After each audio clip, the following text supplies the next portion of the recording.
Hello दोस्तों, बारिश के मौसम में अगर कुछ मीठा और गर्मा गर्म खाने का मन हो तो गाजर का हलवा सबसे बढ़िया रहेगा। सबसे पहले गाजर ले, उन्हें अच्छी तरह से धोकर काट ले।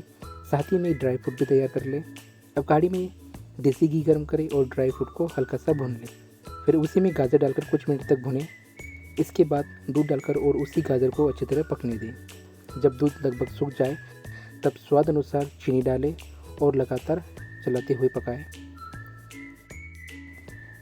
अब इसमें खोया मिलाएं, इससे हलवा और भी रिच और स्वादिष्ट बन जाता है। आखिर तक भुने और ड्राई फ्रूट डालकर अच्छी तरह मिला दें। कुछ ही मिनट और पकाइए और आपका गर्मा गर्म हलवा तैयार है।